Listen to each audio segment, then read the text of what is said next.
Chapter 3, Facts and Self-Projections. A fact is a statement that can be proven or verified to be true based on objective evidence, research, observation, or measurements. Facts are not influenced by personal beliefs, opinions, or biases, but are instead grounded in objective reality. Examples of facts include water freezes at 0 degrees Celsius, 32 degrees Fahrenheit. The capital of France is Paris. The human body is made up of cells. These are all statements that can be verified through scientific inquiry or other forms of objective evidence. Emotions are not present when stating facts. Opinions and judgments, on the other hand, are subjective expressions of belief, preference, or evaluation that may or may not be supported by facts. For example, the fact that Mount Everest is the tallest mountain in the world is an objective truth that can be verified through scientific observation and measurement. However, whether someone likes me or not is a matter of personal opinion that cannot be proven true or false. Similarly, a judgment about someone's character or behavior is subjective and based on personal values and beliefs, whereas a factual statement about that person's actions or achievements can be verified through evidence. While opinions and judgments can be valuable and informative, it is important to distinguish them from facts and in order to make informed decisions and arguments based on evidence and reason. How can we determine the difference? Well, I believe it's by owning what we project. Self-projections have to do with the feelings behind what we're saying. More often than not, we express emotion when judging or forming an opinion. Sometimes when I form an opinion about someone, it may seem that I am right. For example, if I think a person is annoying and many people have the same opinions as me, just because others agree, it still does not make it a fact. Popularity and emotions don't mean factual. The feeling is still coming from my mind. Emotional self-projections are constant whether we feel we are right about them or not. Interpretations of fact is also not fact. An interpretation of fact is a subjective understanding or explanation of a particular set of factual information. It is different from the factual information itself, but rather a person's understanding or perspective on that information. Here's an example of interpretation of fact. Fact: a man was seen walking out of a store with a television. Interpretation: the man was stealing the television. While the fact in this example is that the man was seen walking out of a store with a television, the interpretation of that fact is that the man was stealing it.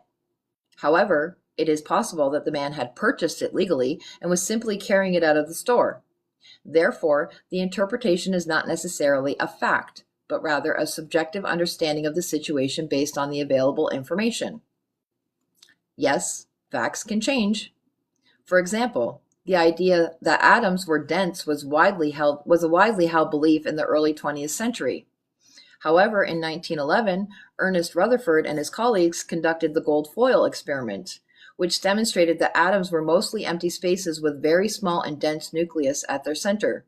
The facts about the atom changed without emotion and with new verified information. If you are wondering if you are self-projecting, make sure you have the facts. I will give examples of fact versus projection using the 4 types. Fact: my neighbor lost his job last year and hasn't been working. Emotional self-projection: my neighbor is a loser because he doesn't have a job. Fact: my neighbor's child plays soccer with my child. Presumption self-projection: my neighbor probably likes sports because he puts his kid in sports like I did, and I like sports. Fact: my neighbor doesn't have his driver's license. Knowledge self-projection: my neighbor should know how to drive, it's so easy. Fact: my neighbor raised his voice at his wife. Absolved self-projection: my neighbor is an abuser. Verifying facts is important, especially for the absolved self-projection type, because strong accusations without facts can be damaging to people. If a person has hurt you or someone verbally, emotionally, or physically, you are stating that fact. In that case, it is not an absolved self-projection. If you make assumptions about many people without facts, you may be abusive and cannot recognize it. Can we stop projecting? Many people have asked me how to stop self-projecting, and I personally believe that we can't stop the emotional projections. These are constant because they come from our subconscious. Emotions are complex psychological and physiological responses to different stimuli and experiences such as joy, sadness, anger, fear, and love. They serve as important signals that provide us with information about our environment and help us make decisions. While some people may wish to suppress or avoid certain emotions, it is not possible to completely stop feeling them so evidently. We cannot stop self-projecting them.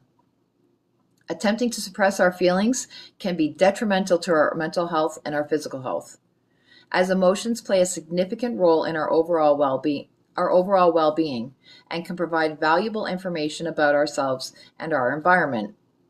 When we learn healthy ways of processing and expressing our feelings, our emotional projections can subconsciously change to become kinder and more loving. As we heal ourselves, we develop a greater sense of self-care and self-love. When we prioritize our own well-being and value ourselves, we tend to become less judgmental of others. Consequently, our assumptions and opinions towards others may change, therefore changing what we are projecting. The quote I always say is, "As within, so without," which means whatever you feel on the inside about yourself will radiate onto your outside world. An emotional self-projection is simply you assuming things about others that you actually feel about yourself. Here is the good news. We can stop the other three types: presumption, knowledge, and absolved projections. They reside in the unconscious mind. Referring back to the definition I gave you at the beginning, when we become aware of unconscious feelings and actions, we bring them to our conscious mind. When we think logically, we can make changes, which means if we bring those projections to our awareness and take accountability, we can stop assuming that others are acting or feeling how we are in fact acting or feeling. Here is an example of how we become aware. Let's say your pet peeve is interrupters, those people who won't let you get a word in. What if I told you that interrupting may be an absolved self-projection? Yes, you may be right. And some people do interpret, but if this irritates you, that means it holds a negative space within you. The question would then be, have you ever interrupted?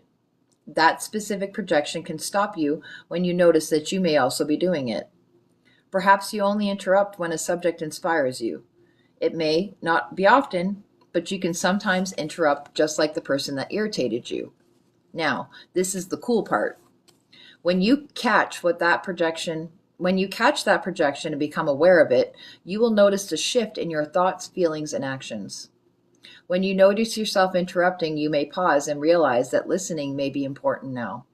Additionally, because you are aware that you can sometimes also interrupt, when you hear someone interrupting you, instead of feeling irritated, you may change your thought from "that's annoying" to "he seems passionate about this subject."